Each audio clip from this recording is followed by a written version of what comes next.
کہیں نا سبحان اللہ، پھر کہیں سبحان اللہ۔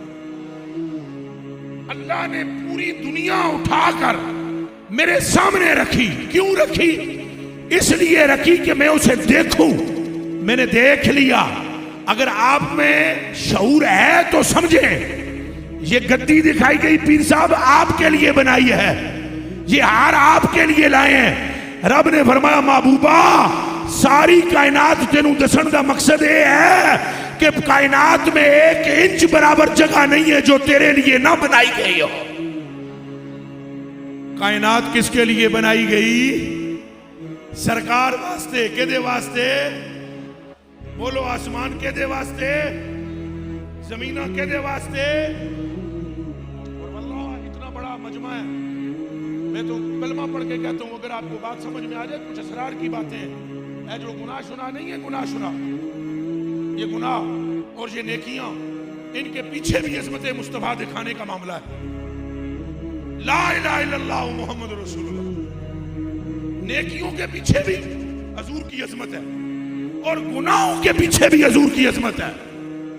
اللہ کرے آپ سمجھیں یہ بات، نیکیوں کے پیچھے عظمت مصطفیٰ اور گناہ بھی اس لیے پیدا ہوئے ہیں کہ ان کے پیچھے بھی عظمت مصطفیٰ ہے۔ سمجھیں قیامت کے دن 2 ہی گروہ ہیں جو جنت میں جائیں گے، ایک وہ جو نیک ہیں اور ایک وہ جنہیں مصطفیٰ لے جائیں گے۔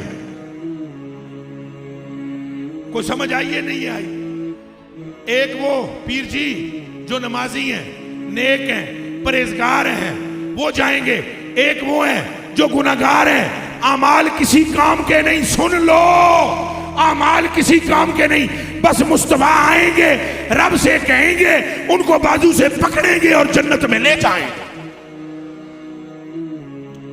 اچھا گروہ کتنے ہو گئے؟ اونچا بولے نا، کتنے؟ کتنے؟ ایک کون سا گروہ؟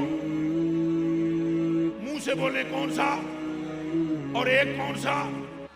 گناہگاروں کا، ایک نیکوکاروں کا۔ اب میں نے کہا کہ دونوں کے پیچھے عظمت مصطفیٰ ہے۔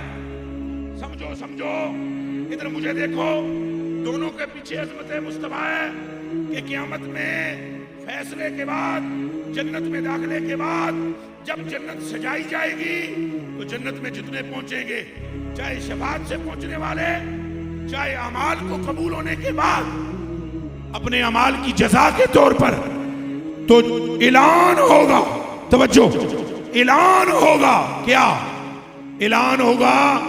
کوئی ایک بندہ بھی مصطفیٰ کے بغیر جنت میں نہیں پہنچا ہے۔ کسی نے حضور کی ادا اپنائی ہے، کسی نے حضور کی عطا پائی ہے۔